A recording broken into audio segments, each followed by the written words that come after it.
kembali kita beribadah kepada Tuhan. Puji Tuhan. Buat kita bersyukur buat kesehatan, kekuatan, kesempatan yang Tuhan berikan bagi kita. Karena kesempatan itu enggak selalu ada di dalam kehidupan kita. Sebab itu kita mau pakai kesempatan ini dengan sebaik-baiknya untuk kita beribadah kepada Tuhan. Memberikan kekuatan bagi iman percaya kita, pengiringan kita kepada Tuhan. Puji Tuhan. Saudara-saudara, kita masih berlanjut tentang Nuh. Saudara, kalau waktu yang lalu kita melihat di dalam Kejadian pasalnya yang ke-6, di situ dikatakan bahwa Tuhan berfirman kepada Nuh. Tuhan perintahkan Nuh untuk membuat sebuah bahtera. Firman Tuhan katakan, perbuatlah bahtera, sebuah bahtera.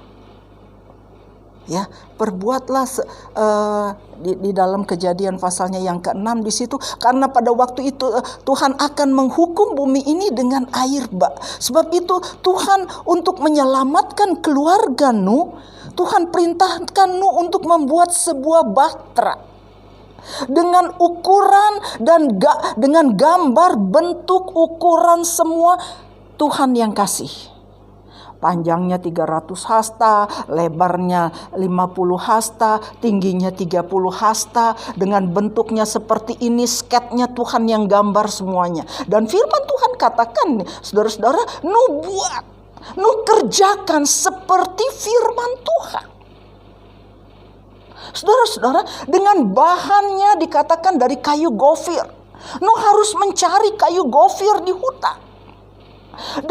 Dan juga dikatakan disuruh membuat bahteranya di atas gunung. Saudara-saudara, firman yang Tuhan sampaikan kepada Nuh itu satu perintah. Perintah Tuhan.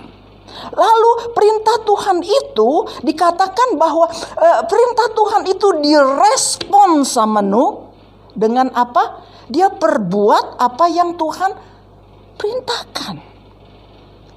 Kalau saudara lihat di dalam Kejadian pasalnya yang ke-7, di situ dikatakan Nuh perbuat, Nuh lakukan seperti firman Tuhan. Enggak kurang, enggak lebih. Dia lakukan seperti firman Tuhan. Kadang-kala firman Tuhan itu datang di dalam kehidupan kita. Kadang-kadang firman Tuhan itu rasanya berat. Kadang-kadang firman Tuhan itu berupa teguran di dalam kehidupan kita. Kita terima, kadang-kadang merasa ada yang suka tersinggung dengan firman Tuhan. Saya ingat waktu saya masih pemuda dulu, saudara. Ada satu keluarga, kalau dengar firman Tuhan dia tersinggung, dia pindah ke gereja lain. Ditegur lagi dengan firman Tuhan, di sana pindah lagi ke gereja. Oh, jadi udah muter tuh sejarah. Muter. Karena apa? Tersinggung dengan firman Tuhan. Nah, saudara-saudara, firman Tuhan, kalau kita lihat Nuh dia lakukan apa yang firman Tuhan katakan. Dia kerjakan seturut dengan firman Tuhan. Walaupun Nuh untuk membuat bahtera itu dia harus naik ke gunung, harus cari kayu di hutan, kayu gofir di hutan, dia harus naik ke gunung untuk membuat bahtera itu. Secara manusia berat. Dan dengan ukuran yang besar, panjang 300 hasta, tingginya, lebarnya 50 hasta, tingginya 30 hasta, itu satu yang besar, bukan? Pekerjaan yang luar biasa.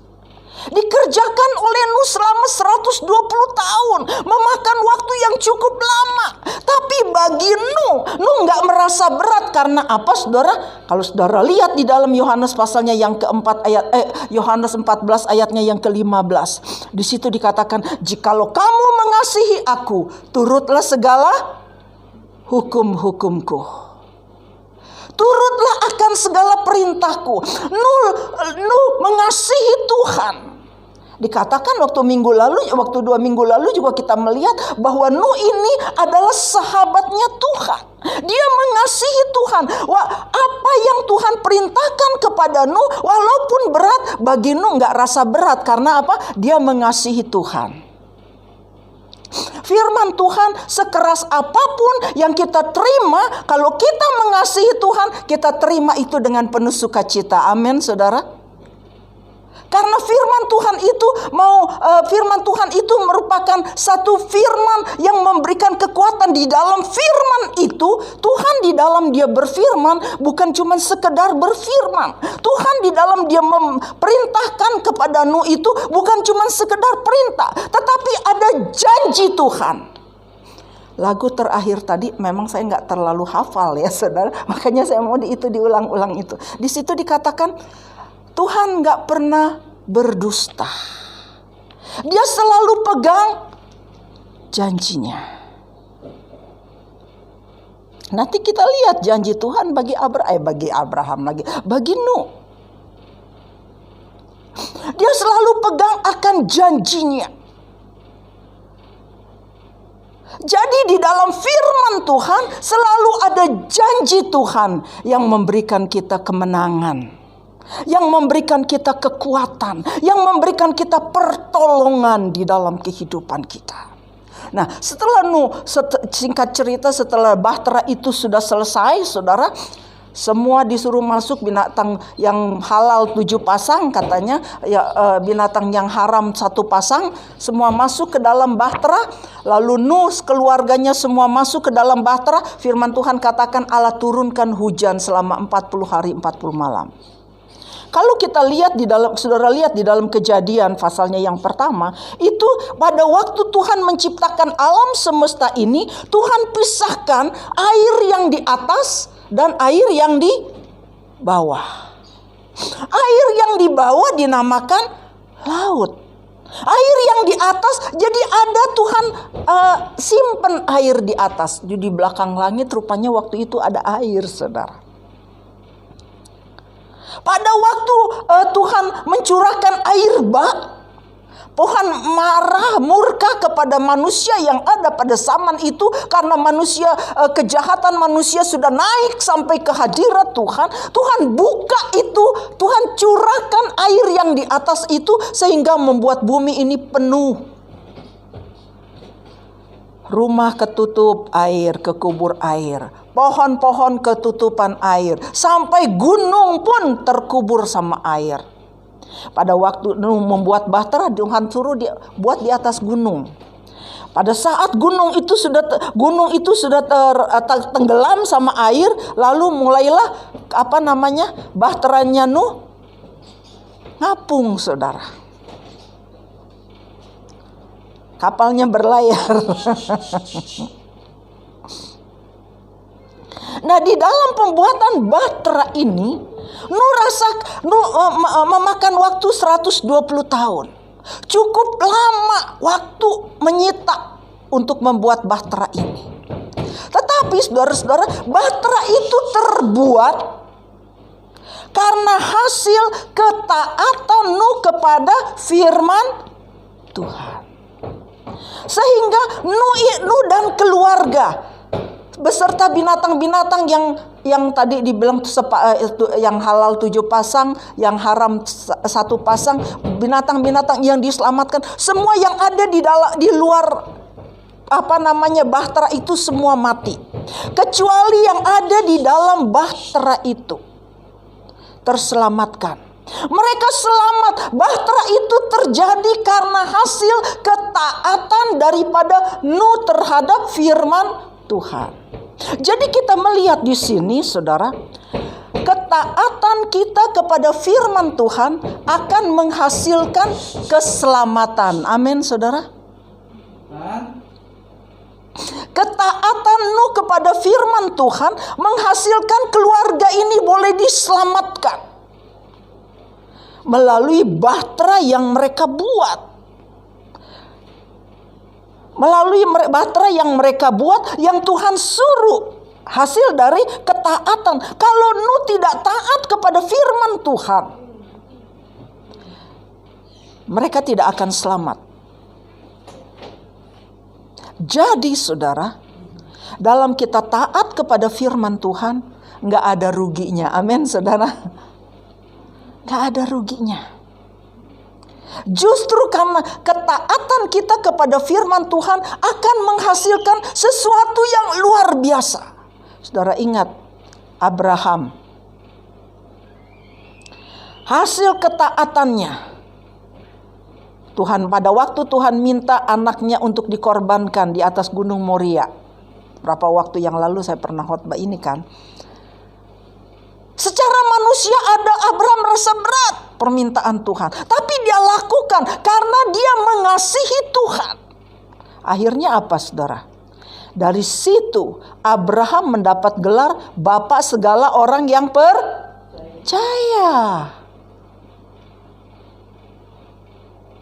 Tuhan lihat ketaatan Nuh. Tuhan lihat ketaatan daripada Abraham. Tuhan juga melihat ketaatan saudara dan saya di dalam kita melakukan firman Tuhan. Karena di dalam kita taat kepada firman Tuhan akan menghasilkan keselamatan. Kita akan menerima janji Tuhan di dalam kehidupan kita. Singkat cerita, air di atas muka bumi ini waktu 2 minggu lalu kita melihat selama 150 hari. Tergenang, bumi ini terkubur sama air. Setelah segala sesuatunya mati semua yang di luar bahtera. Setelah itu firman Tuhan kata setelah 150 hari air tergenang di atas muka bumi ini. Lalu Tuhan mendatangkan angin, kata pasalnya yang ke-8. Tuhan mendatangkan angin bertiup di atas muka bumi, di atas ini permukaan air itu, sehingga air lambat laun mulai surut.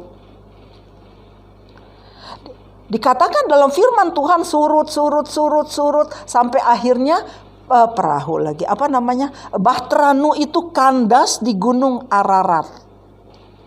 Setelah Bahtera Nuh kandas di Gunung Ararat, barulah Nuh tahu airnya sudah mulai surut.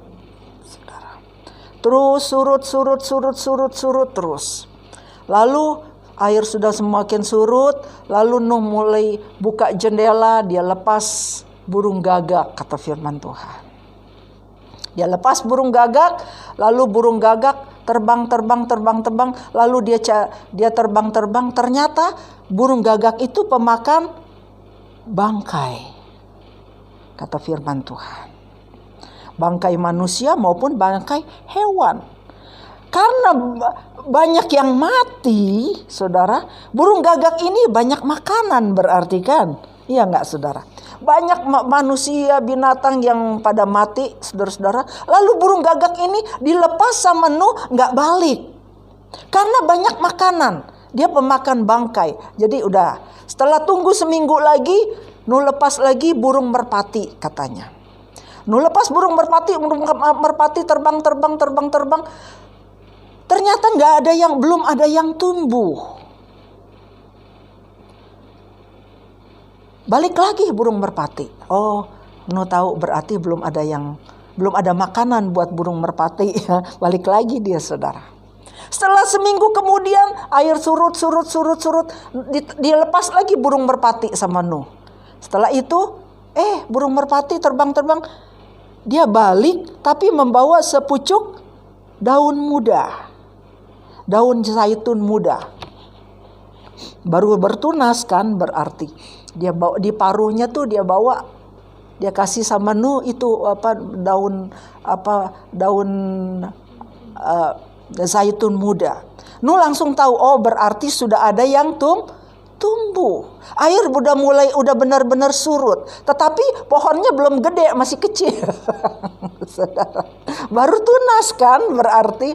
Tunggu lagi 1 minggu. Saya berpikir berarti pada waktu itu tanaman begitu cepat ya tumbuhnya. Nggak kayak sekarang kalau kita nanam butuh waktu berbulan-bulan baru gede ya saudara ya. Tapi ini cepat.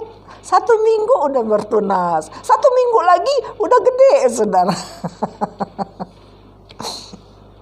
Terus, tunggu lagi 1 minggu. Lepas lagi burung merpati. Ternyata burung merpati nggak balik. Karena sudah ada tempat untuk dia membuat sarang. Sampai air udah benar-benar surut, segala sesuatu, tumbuh-tumbuhan udah mulai tumbuh lagi dan sebagainya. Lalu firman Tuhan datang kepada Nuh. Sekarang Nuh keluarlah dari dalam bahtera. Nuh semua keluarganya keluar, binatang-binatang semua keluar dari dalam bahtera. Mereka langsung ke habitatnya, yang hutan, yang binatang hutan liar ke hutan, yang itu ya biasalah gitu ya saudara. Sekarang setelah Nuh keluar dari dalam bahtera, apa yang Nuh buat? Sama-sama kita lihat di dalam Kejadian pasalnya yang ke-8 ayatnya yang ke-20. Tolong bacakan. Matthew deh. Yang suaranya keras. Kejadian pasal 8 ayatnya yang ke-20. Kejadian 8 ayat 20. Lalu Nuh mendirikan mezbah bagi Tuhan dari segala binatang yang tidak haram dan dari segala burung yang tidak haram, diambilnyalah beberapa ekor. Lalu ia mempersembahkan korban bakaran itu di atas mezbah itu. Iya, terima kasih. Pada saat Nuh keluar dari dalam bahtera, yang dia buat adalah dia mendirikan mezbah bagi Tuhan. Wah, saudara-saudara, mendirikan mezbah bagi Tuhan. Dia menyembah Tuhan. Mendirikan mezbah berarti dia menyembah Tuhan, saudara. Dia bersyukur buat keselamatan yang Tuhan sudah berikan bagi dia dan keluarganya. Dia bersyukur buat segala pemeliharaan Tuhan selama mereka ada di dalam bahtera. Mereka aman, mereka terlindungi, mereka terselamatkan karena pemeliharaan Tuhan. Setelah mereka keluar dari sana, mereka menaikkan ucapan syukur kepada Tuhan. Mendirikan mezbah bagi Tuhan. Mempersembahkan korban bakaran kepada Tuhan. Saudara, kadangkala di dalam kehidupan kita ini kita mau mengucap syukur kepada Tuhan. Ntar kalau udah berkat banyak baru mengucap syukur. Tunggu kalau mujizat Tuhan yang luar biasa yang kita alami baru mau mengucap syukur. Tapi Nuh, dia merasakan keselamatan yang Tuhan berikan di dalam kehidupannya membawa dia mengucap syukur kepada Tuhan. Amin, saudara. Tuhan mau di dalam kehidupan kita,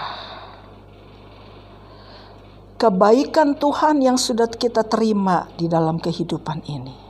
Ada nyanyian berkata, apa tuh? Yang karena kebaikanmu apa tuh?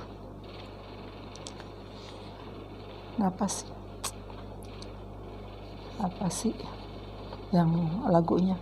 Ku sembah kau Tuhan. Yang atasnya apa itu?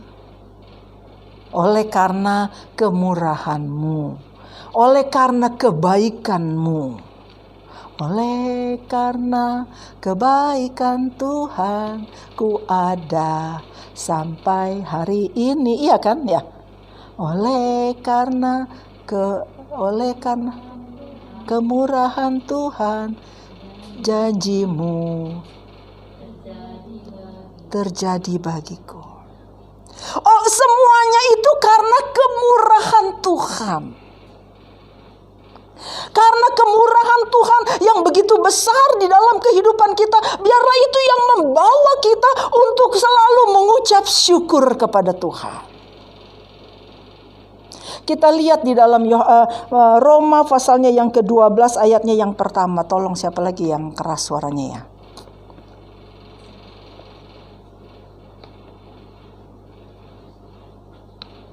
Siapa lagi yang keras suaranya nih?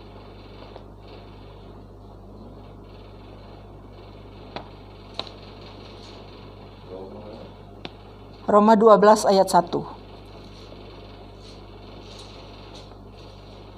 Roma 12 ayat yang pertama. Iya. Karena itu, saudara-saudara, Demi kemurahan Allah, aku menasihatkan kamu, supaya kamu mempersembahkan tubuhmu sebagai persembahan yang hidup dan yang kudus dan yang berkenan kepada Allah. Itu adalah ibadahmu yang sejati. Ya, terima kasih. Karena kemurahan Allah, katanya Rasul Paulus katakan, aku menasehatkan kamu, hendaklah kamu mempersembahkan. Kalau terjemahan lama dikatakan, karena kemurahan Tuhan, hendaklah kamu mempersembahkan tubuhmu menjadi korban yang hidup, yang kudus, dan yang berkenan kepada Allah. Karena itulah ibadah yang sejati, katanya. Jadi saudara, karena kemurahan Tuhan, karena kebaikan Tuhan, kita mempersembahkan tubuh kita. Artinya apa saudara kita mempersembahkan tubuh kita? Kita datang beribadah kepada Tuhan, kita bawa segenap hidup kita untuk kita menyembah Tuhan. Ada orang yang datang beribadah kepada Tuhan, tubuhnya ada di ibadah, di tempat kebaktian, tapi pikirannya, hatinya nggak ada di kebaktian, saudara. Satu waktu saya hadir di dalam satu ibadah keluarga, saudara. Lagi sementara firman, yang khotbah mah khotbah, yang jemaat ngobrol satu sama lain. Jadi dari muka sampai ke belakang itu ngobrol semua. Waktu itu saya datang sama Lisa, saudara. Lisa sama si Chelsea. Terus saya bilang gini sama Lisa, Lis, itu khotbahnya apa sih, Lis? Nggak tahu Tan, nggak kedengeran. Iya berisik kayak pasar, kata si Chelsea. Saudara, ibadah firman Tuhan disampaikan, mereka ngobrol satu sama lain, nggak ada rasa hormat sekali terhadap firman. Kata Lisa bilang, beda ya sama kita ya Tan, kebaktiannya, katanya. Memang banyak saudara, orang kebaktian banyak saudara, tapi nggak menaruh rasa hormat terhadap firman Tuhan. Yang cekakak cekikik, yang ngobrol, yang khotbah jalan terus lagi. Saya bilang, mau ajak nyanyi kayak supaya berhenti tuh yang ngobrol gitu kan. Yang khotbah jalan terus. Tubuhnya ada di tempat kebaktian, tapi pikiran dan hatinya ada di tempat lain. Yang dimaksud Rasul Paulus, dia katakan, hendaklah kamu mempersembahkan tubuhmu menjadi korban yang hidup, yang kudus, dan yang berkenan kepada Allah. Adalah kita bawa segenap hidup kita, tubuh, jiwa, dan roh kita bawa untuk menyembah Tuhan. Amin, saudara.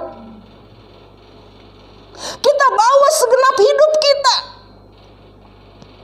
Jangan tubuh kita ada di sini tapi pikiran kita ada di mana-mana. Tubuh kita ada di sini, hati kita ada di mana-mana. Itu namanya cuman tubuhnya doang yang dibawa kepada Tuhan. Tapi Tuhan mau kita mempersembahkan segenap hidup kita. Seantero, kalau si Bapak Gembala bilang, seantero katanya. Seluruh kehidupan kita.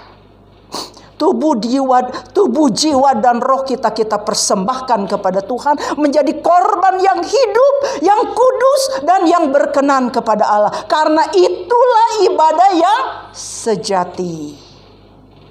Ibadah yang patut, kata terjemahan bebas bilang. Sebagai itu kita mempersembahkan korban itu sebagai ungkapan rasa syukur kita karena kemurahan Tuhan. Rasul Paulus katakan, dia mempersembahkan korban. Dia mendirikan mezbah, mempersembahkan korban sebagai ungkapan rasa syukur kepada Tuhan.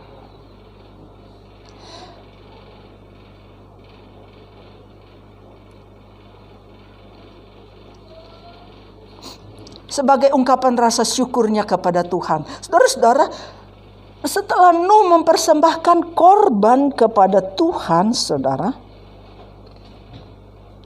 Tuhan lihat persembahan Nuh itu.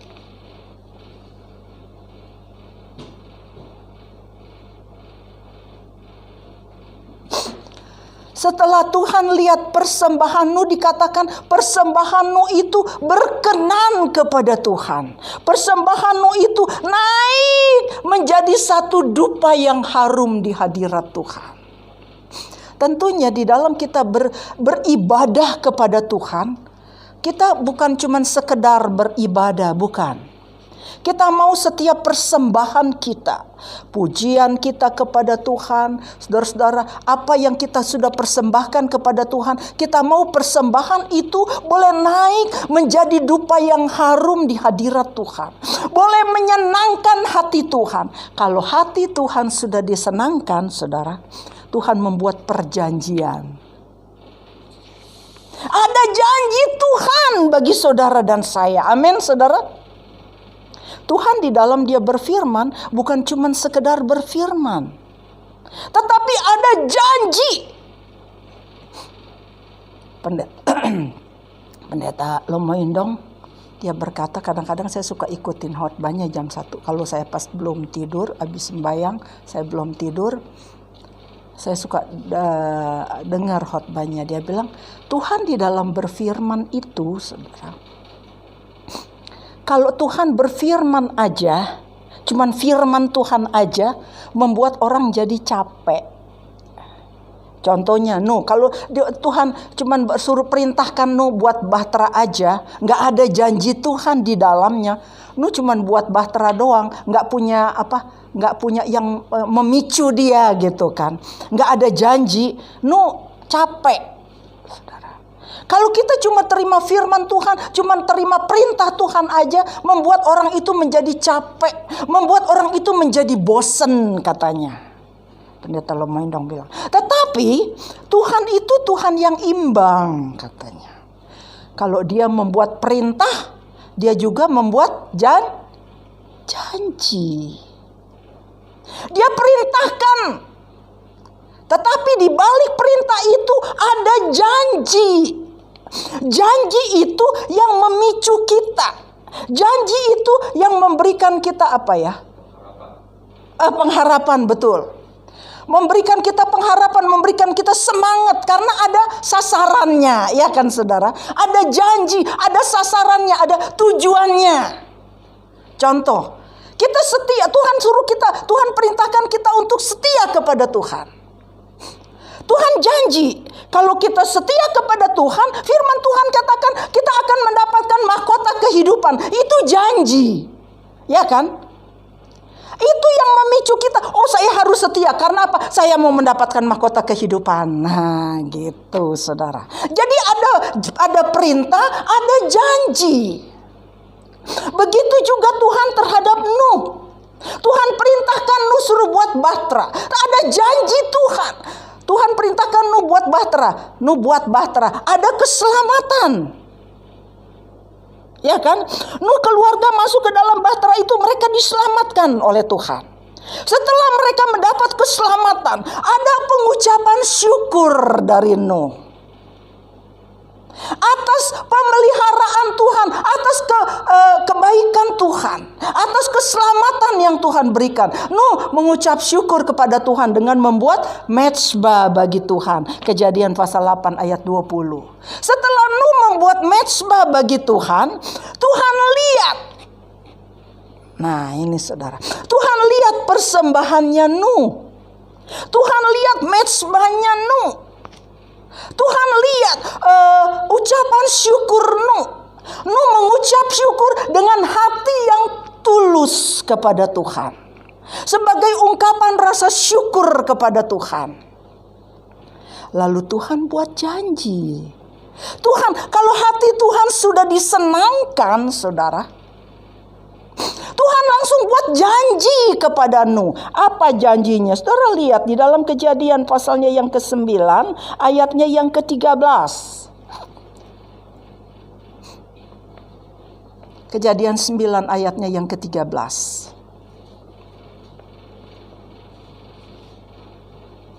Siapa lagi yang baca ya? Kejadian 9 ayat 13. ayatnya yang ke-13.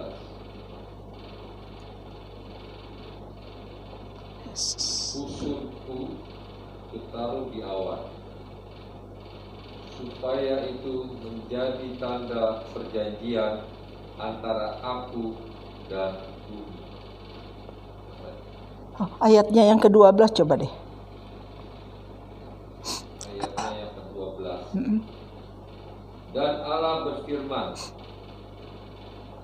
inilah tanda perjanjian yang kuadakan antara aku dan kamu, serta segala makhluk yang hidup yang bersama-sama dengan kamu, turun-temurun, untuk selama-lamanya. Oh, cuman itu ya. Itu kalau ayatnya itu kalau 12 ke ayatnya yang ke-11 ini kok kurangnya ayatnya. Mungkin ayat dari ayat 10 deh, tolong dah. Ayat 10 sampai ayat yang ke-10. 10-11. Dengan segala makhluk hidup yang bersama-sama dengan kamu, burung-burung, ternak, dan binatang-binatang liar di bumi yang bersama-sama dengan kamu, segala yang keluar dari bahtera itu, segala binatang di bumi. Maka katakan perjanjianku dengan kamu, bahwa sejak ini tidak ada yang hidup dan yang akan dilenyapkan oleh air bah lagi. Dan tidak akan ada lagi air bah untuk memusnahkan bumi. Ayat ke-12. Dan Allah berfirman, inilah tanda perjanjian yang kuadakan antara aku dan kamu, serta segala makhluk yang hidup yang bersama-sama dengan kamu, turun-temurun, untuk selama-lamanya. Ya, sampai di situ. Ya, dikatakan Tuhan membuat perjanjian. Tuhan bilang kalau tadi di dalam ayat-ayat sebelumnya kayaknya selama masih ada musim panas, musim hujan, musim dingin, musim menuai, musim menabur, Tuhan tidak akan menghukum bumi ini dengan air bah. Ayat 8 itu ya? Oh, ayat 21. Oh, 8 ayat 21 ya. Oh iya, makasih. Ya, di situ dikatakan selama musim itu Tuhan membuat perjanjian. Perjanjian Tuhan itu ditandai dengan, kalau terjemahan baru dikatakan busur. Kalau terjemahan lama ditandai dengan pelangi. Kalau Tuhan melihat pelangi, Tuhan ingat janjinya kepada Nuh. Tuhan tidak akan menghukum bumi ini dengan air bah. Karena apa? Tuhan mengingat perjanjiannya dengan Nuh.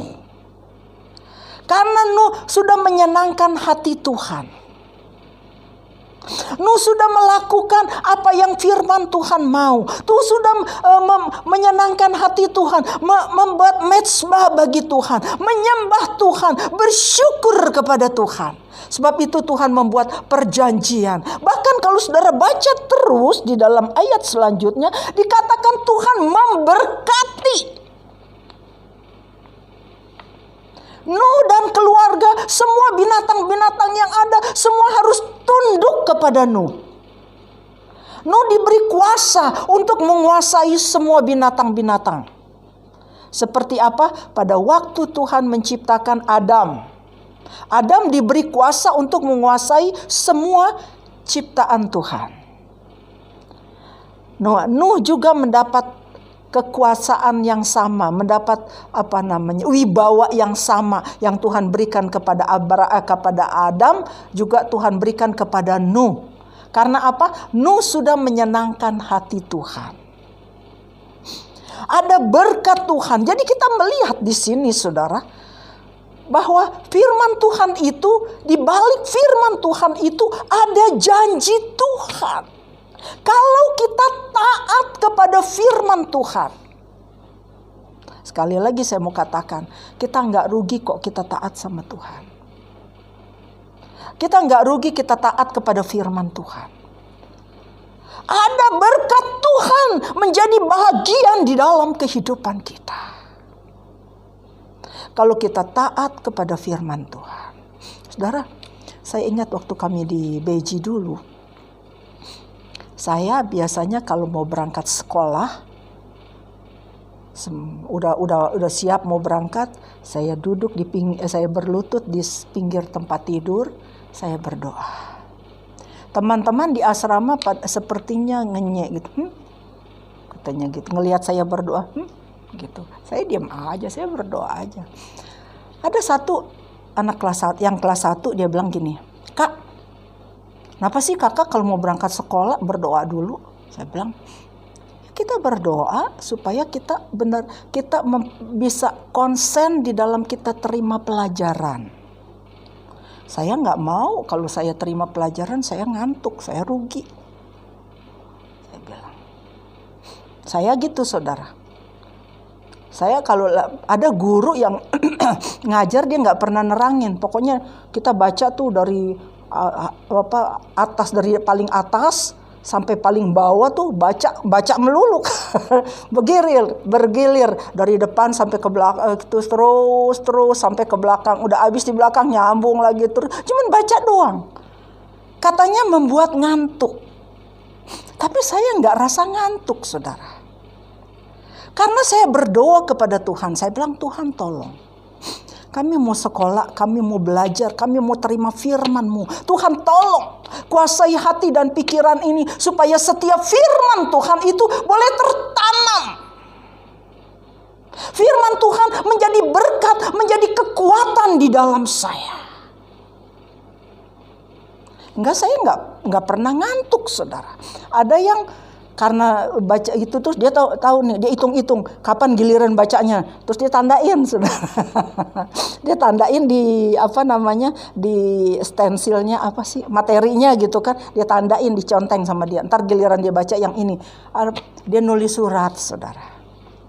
Nulis surat buat keluarganya buat siapa begitu. Giliran dia baca, dia tinggal baca kan, karena dia udah hitung gitu kan. Ada yang kita tidur di kelas gitu kan.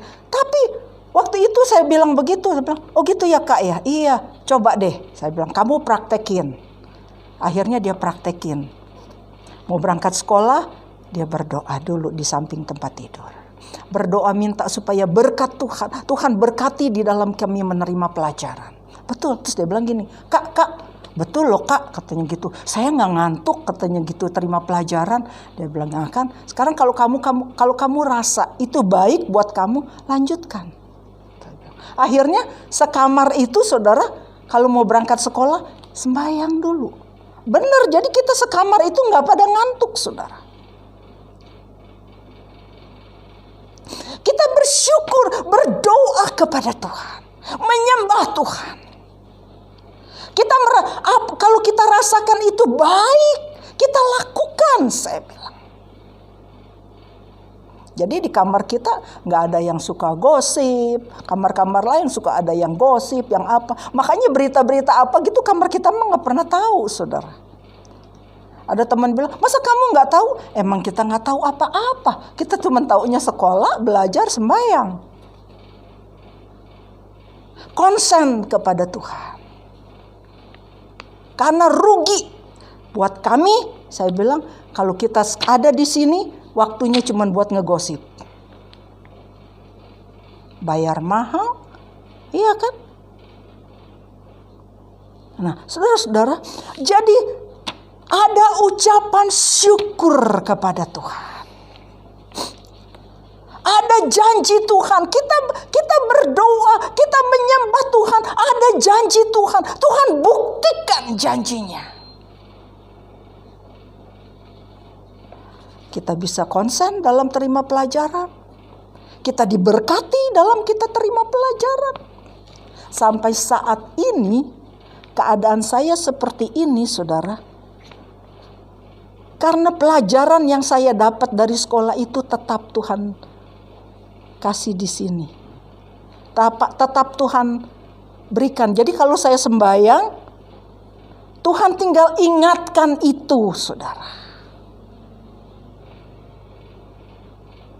Ada yang bilang, oh sesma katanya gitu. Mungkin kalau khotbah yang kira-kira aja kali ya ayatnya. Oh enggak, saya bilang. Firman Tuhan nggak bisa pakai kira-kira. Emangnya kita masak pakai kira-kira?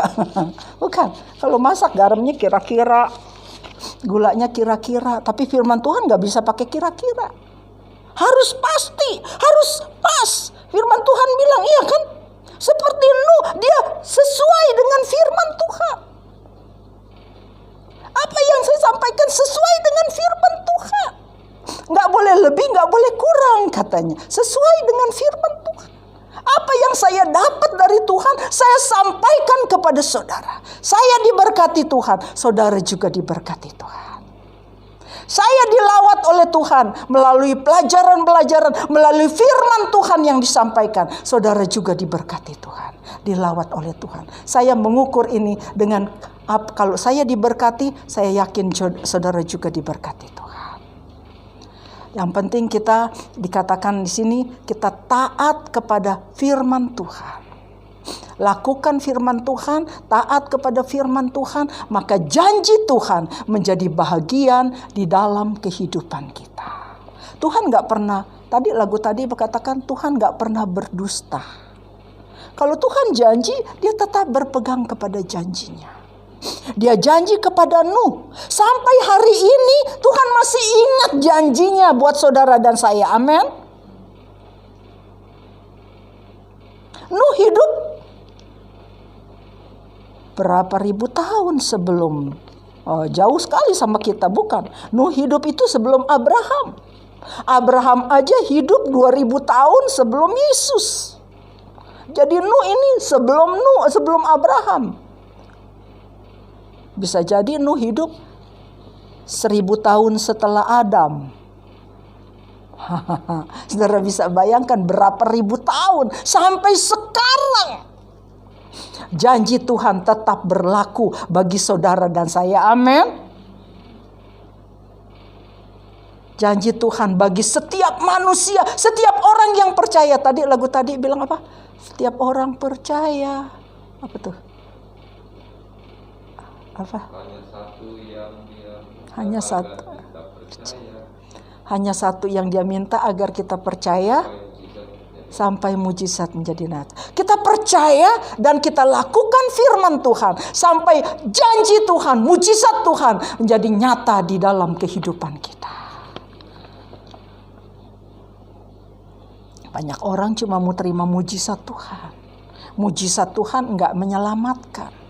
Tapi percaya kita kepada Tuhan, itu yang menyelamatkan. Amin. Iman kepada Tuhan, itu yang menyelamatkan. Kenapa saya bilang mujizat Tuhan enggak menyelamatkan? Saudara lihat, waktu Tuhan Yesus memberi makan 5.000 orang. 5.000 orang kan banyak. Tapi pada waktu Yesus disalib, siapa yang berteriak-teriak, salibkan dia, salibkan dia? Yang 5.000 orang itu, saudara. Sebab itu saya katakan, mereka yang terima, mereka yang makan kenyang. Pada saat Yesus mengadakan mujizat 5.000 orang, makan roti dengan 5 ketur roti 2 ekor ikan. Mereka mengalami mujizat Tuhan kan? Tapi mereka yang berseru-seru berkata, salibkan Yesus, salibkan Yesus. Hati mereka sudah tertutup. Sebab itu kita di dalam kita percaya kepada Tuhan. Percaya kita itu yang menyelamatkan kita. Amin. Percaya kepada Tuhan. Efesus pasalnya yang kedua ayatnya yang ke-8 dikatakan, oleh anugerah kau selamat karena iman, katanya.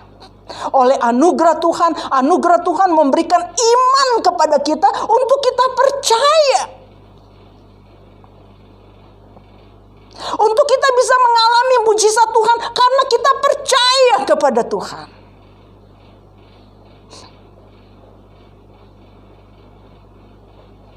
Tetapi bukan tujuannya cuman mau lihat mujizat Tuhan aja, mau ngalami mujizat Tuhan aja. Yang penting kita percaya kepada Tuhan. Amin, saudara.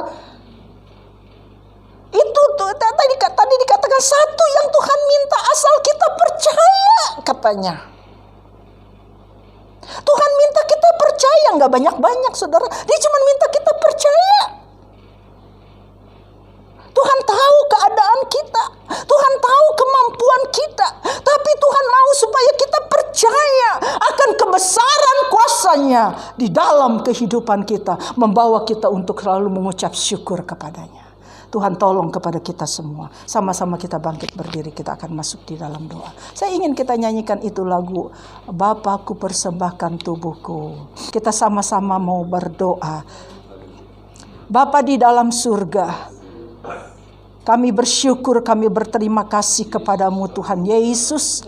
Saat ini di hadapan hamba-Mu Tuhan Yesus, seorang muda Hansel Tuhan, kalau waktu hari Kamis, hari Jumat lalu, Tuhan sudah tambahkan umurnya Tuhan Yesus menjadi 22 tahun, usia muda Tuhan Yesus. Engkau berkati dalam masa mudanya Tuhan, berkati di dalam pergaulannya Tuhan. Apa yang menjadi kerinduannya Tuhan yang tolong, Tuhan yang buka jalan, Tuhan yang campur tangan, Tuhan yang memberkati Tuhan. Biarlah Engkau yang menjadi andalan di dalam setiap kehidupannya, kerinduannya untuk selalu Tuhan Yesus dekat Engkau, ya untuk selalu cinta Engkau Tuhan. Engkau berkati dalam masa mudanya Tuhan. Berikan dia senantiasa hati yang takut akan Engkau di dalam pergaulannya Tuhan. Engkau memberkati Tuhan Yesus. Berkati kalau Tuhan Yesus sudah memberikan umur panjang kepada Hansel Tuhan, Engkau berkati Tuhan Yesus.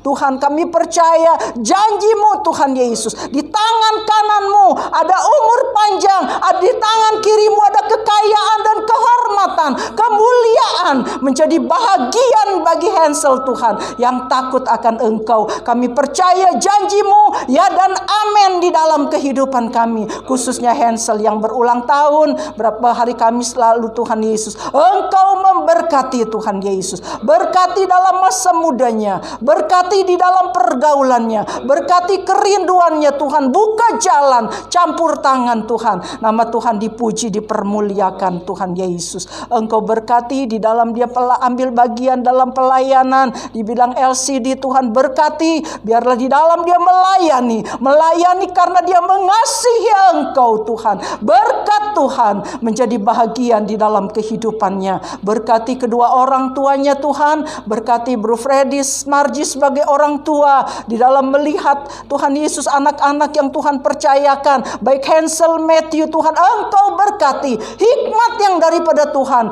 menyertai mereka sebagai orang tua Tuhan Yesus.